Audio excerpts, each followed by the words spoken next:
Today is gonna be a short video, but in this short video I will talk about 3 disturbing stories that each of them are going to give you goosebumps.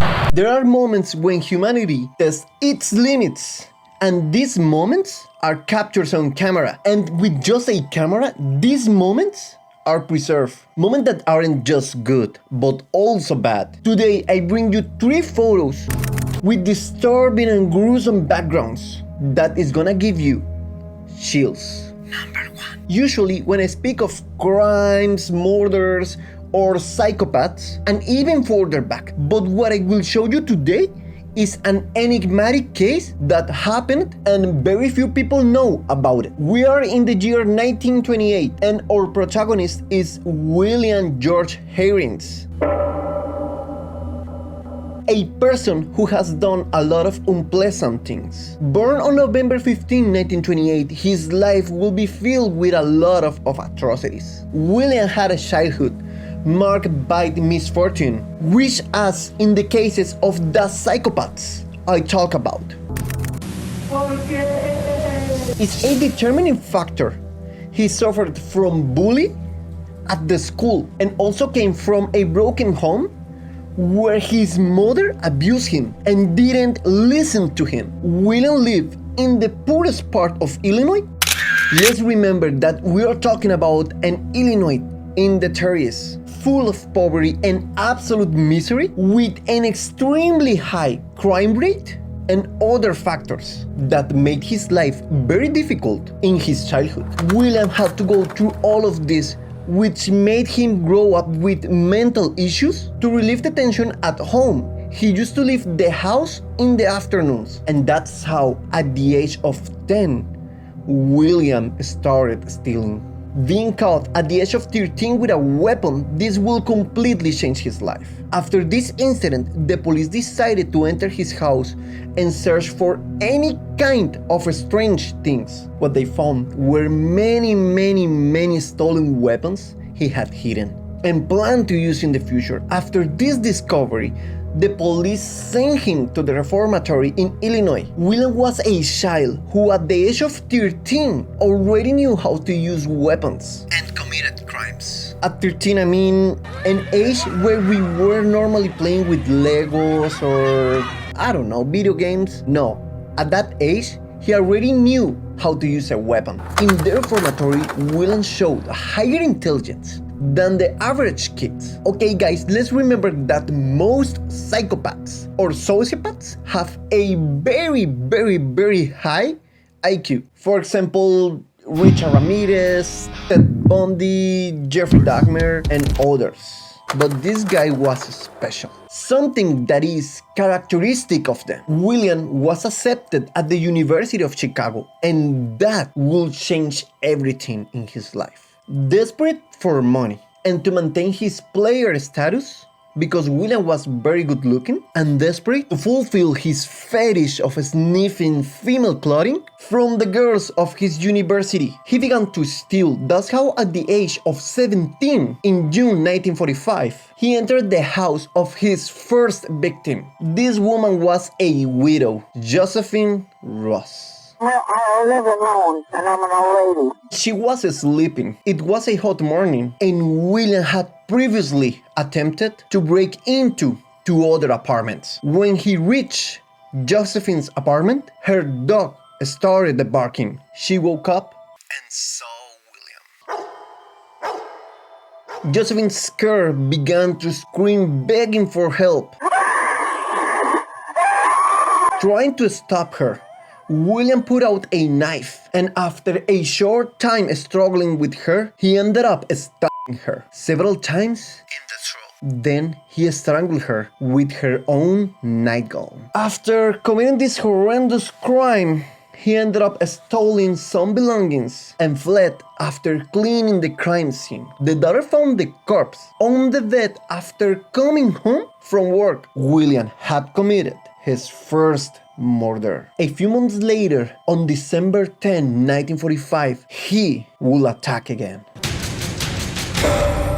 This time at the Pine Grove Avenue residential hotel. William climbed to the 6th floor through the fire escape and sneaked in through a slightly open window. It was the room of the Marine Francis Brown. Believing there was no one in the room, William began to search the drawers for valuables and his main fetish, women's underwear. At that moment, Francis, who was in the bathroom with the radio on, heard a noise and she came out to see what was happening and came face to face with William. And it was at that moment when Francis decided to confront him.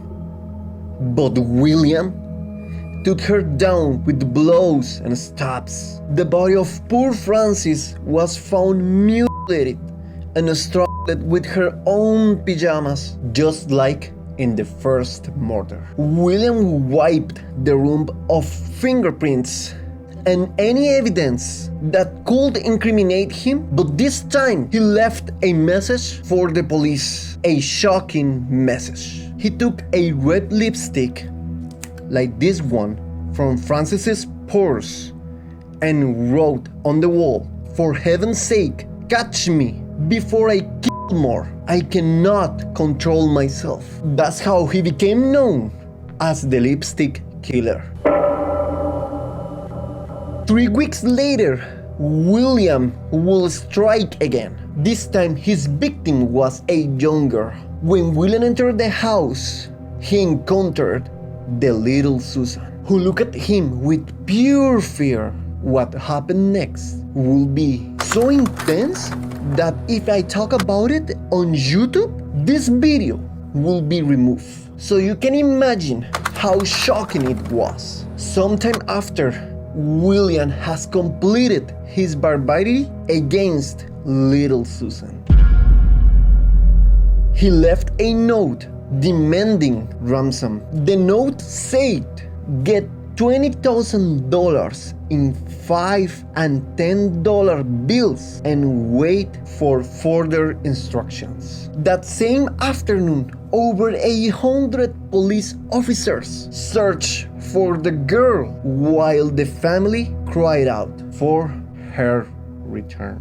But it was all in vain. That same afternoon, 2 investigators found Susan in an indescribable way. So we don't enter into gruesome details. Let's just say they found her in different places all over the city. Later on, the FBI analyzed the note left by William and found the marks of his left pinky finger and part of a palm print. But upon entering the results into the database, they found no match. However, the note showed 2 more pieces of evidence. The FBI compared William's note with the lipstick message wrote on the hotel's wall. The results showed that they had the same handwriting. While all this was happening, William continued with his barbarities. William was feeling unstoppable, like all psychopaths who get carried away by pride until they make a mistake. And that day finally came for William. He made a foolish mistake trying to enter a house. He was too noisy, so the neighbors called the police. After all the brutality he caused in the past, finally William was arrested. At the station, police took his fingerprints and they matched with the criminal's fingerprints who had committed all those atrocities. After 1 year of persecution and after all the pain and suffering he caused, they had finally captured their killer. But they still didn't have the most important thing, his confession. They tried every possible way to get his confession, but none worked until they administered the truth serum. He confessed 2 robberies, 4 assaults with attempted murder, and 3 murders. The trial began in September and his confession saved him from the death penalty. The court sentenced him to life in prison. Sometime later, William tried to appeal, but the judge responded as follows: "Perhaps God will forgive you, but not the state." William was in prison from the age of 18 years old until the day of his death in 2012 at the age of 83 years old. See, the FBI was consulted first for the handwriting. FBI was asked? Yeah, they took the handwriting sample down to Washington, D.C. And what did they come up with? I found out later that they came up that there was no comparison. Let's go with the second case. Well guys, things are getting heated, but before we continue with the number 2, don't forget to subscribe and hit the like button. Number 2. Back in 1845, when John Hartnell and his crew set off, the people at that time affirmed they were crazy, but John was determined to make his dream come true, to navigate all the way from the Arctic to Asia and find a new trade route. John, along with his 134-member crew, sailed on 2 boats, the HMS Erebus and the HMS Terror. The time passed, and unfortunately for John and his crew, this dream never came true due to a tragic accident. The boats carrying John and his crew got stuck into the freezing Canadian Arctic. More precisely, they got stuck into the Victoria Strait. This region has one of the most wild weathers on Earth. Even in broad daylight, the highest temperature reaches -10 degrees Celsius. Trapped on their boats, the desperate crew waited for the waters to unfreeze, but that never happened. After this, they decided to leave the boats and walk on the ice, carrying light boats with provisions. What a mistake. They wandered for days and months until despair started to consume them. Can you imagine being trapped in freezing waters for months and months and not be able to get it out of this? Just imagine those freezing nights where temperatures could reach -40 degrees Celsius. And just to make things worse, without food. Hunger shows no mercy, and it can drive you to the peak of madness. I don't know about you guys, but to me, this sounds like a hell on earth. It's not wonder that gradually crew members started to fall one by one. Hunger, exhaustion, and disease left many without the strength to continue. Desperation reached its highest level. Such was the desperation and hunger that they resorted to cannibalism. I mean, just really imagine this scene. Being so hungry enough that the only way for you to survive is to consume the remains of your friends.